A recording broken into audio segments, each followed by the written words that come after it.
Hello and welcome to this video. Today I'm going to use these decorative wax strips to decorate a candle for Mother's Day. This video will come out later than Mother's Day because my mom watches these videos, so I don't want to spoil anything.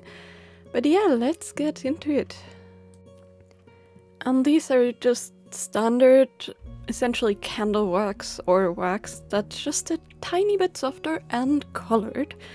So when you use these to decorate a candle, you can burn it like normal and nothing will happen except that these will melt, which is super neat. Like, you will not have any residue, you will not have to worry about any plastics or anything.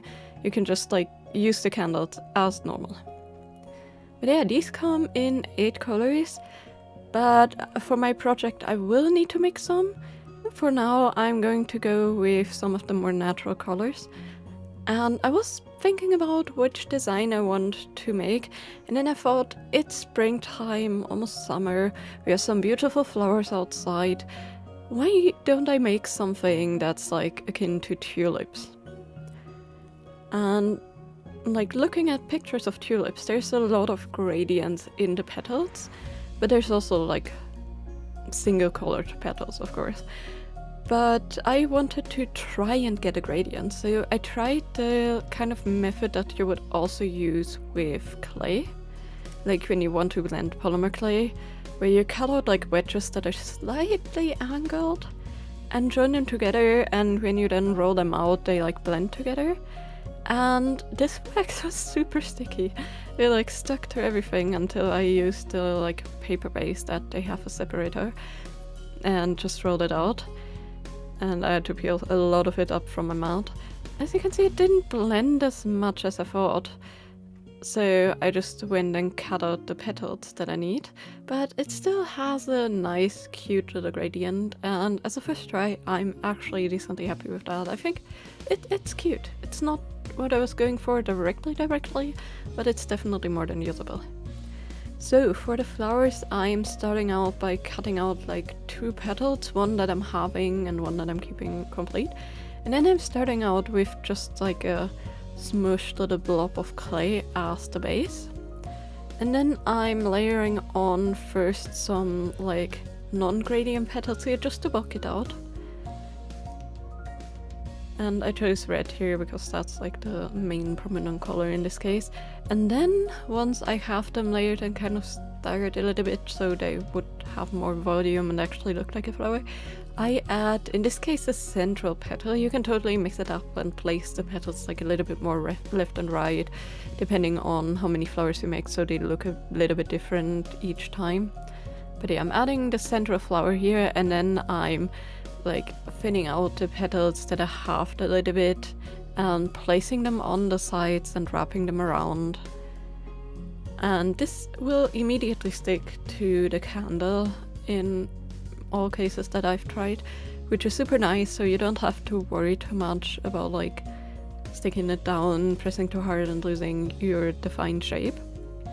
But that also means that it's super sticky for your hands and stuff, and it's super soft, especially when you have worked with it a little bit more before. Like, I mixed this up, I made the gradient, so this was super soft. Really nice for detailing, but I just had to be really careful that I don't put my hand on it and like completely smush everything. But in the end it wasn't actually too bad. And I also made like a little stem and the attachment for the stem just with a little soak that I like blended in on the underside of the flower petals, and then I also cut out a leaf just out of the like basic sheet. And yeah, that's the first flower done. I then wanted to add a bee, but I didn't have any black, so I just mixed red, blue, and I think one of the greens, just to get like a darkest shade. When you blend this or make the sheet really thin, like it looks a bit more blue than black, but in this case, like from further away, it definitely absolutely looks like black, and it fits really well with the yellow. So here I have my little bee.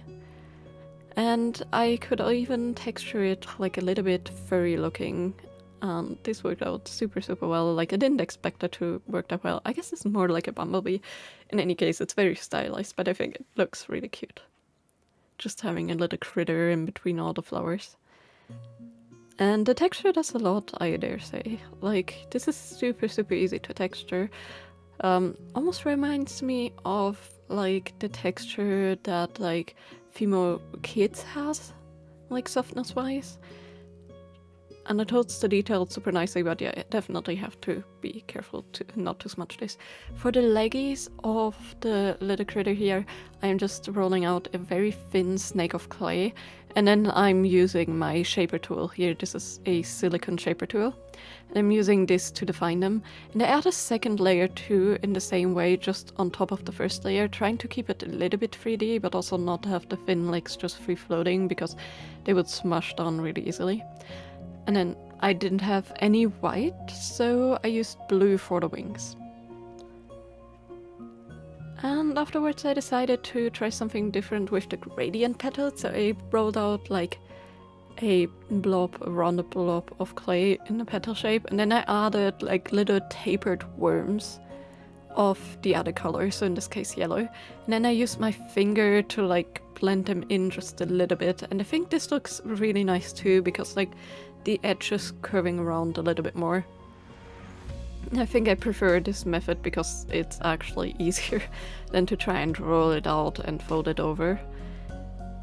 So yeah, I think this is the method that going forward I'm going to use for gradients.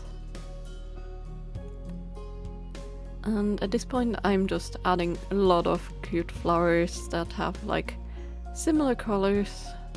Some are gonna be like one color, some are gonna be gradient colors, but all will have the same kind of system. I'm using my like silicone shaper here just to texture the leaves, give them a little bit more like a wavy texture. Like very stylized, but still I think it adds a nice bit of touch with this like texture. And I'm also going like into the middle and trying to like flare the leaves outward to like make them look even more 3D. I think overall this looks really nice in terms of flowers. Of course there's many flowers out there, and you don't have to go this sideways 3D approach. You can also just make a flat flower. You know, you can make a sunflower and just cutting out the petals directly from the sheet with like scissors or with an X-Acto knife, and just then put the petals on and maybe only make like the center like 3D or something. Or you can make something entirely different, like you don't have to make any flowers at all. These sheets are very good to be used with like cutters. So if you have like letter cutters or something and you want to make like a custom birthday candle or something, these work really well. And I don't know if this is the exact brand that I used as a child, but I remember like the brands that I used as a child when I first did this craft also were really easily workable. So I would assume that like most brands that are these decorative wax sheets are actually decently soft and easily blendable and moldable. Some that I've seen usually say they're just for cutting out letters and stuff, and you're supposed to use them as a flat base, but they have to have a certain stick technically to be able to hold on these candles. I cannot say anything about the quality of like the other types of sheets, but the ones I'm using here from Mako are actually working really well. And these were just a random pickup with another order of craft supplies that I needed to replace. And I'm really happy how well they actually worked. Like, I went into this without any experimenting. I was just like, I've worked with these before as a child. I remember they are soft, even though it wasn't this exact brand. And yeah, they worked as I hoped they would. And again, like, you can make anything. You can make, like, underwater scenes, you can make dinosaurs, whatever you want. And I love the customizability of this, because yes, you can buy birthday candles, but how special is it to have a decorative candle? And you can even make the entire candle into, like, one larger flower. Or you can use, like, tea lights or something if you want, like, a smaller surface and you want to turn that into, like, a cool shape or something. And again, it's just wax. Just colored wax, so no residue when you burn it. And of course, as a Mother's Day gift, I think it adds like a nice little touch. I really like to gift craft or crafted items. So gifting a handmade or hand-decorated candle in this case, I think is really neat. And again, it's actually super easy to work with this material, and it wasn't even that expensive. So I would say it's like a good and easy gift choice in general if you have somebody that likes to use candles that you want to give something personalized. And this was a surprising lot of fun. Like, I really enjoyed this. I was just in the zone, adding more and more flowers. I didn't want to overdo it. I was about to add more and more until it's like a full-on colorful field, but then I was like, I want to also like have the difference between the flowers and the white, just so each flower has more of a chance to like stick out, pop out, and, you know, shine, so to speak. And also to like make the little bumblebee like pop out more. And I think I'm really happy with that decision, instead of like adding more greens, adding more flowers, to like leave it that way. By the way, this didn't take long. I think I spent like 2.5–3 hours on all of these while I was in the zone.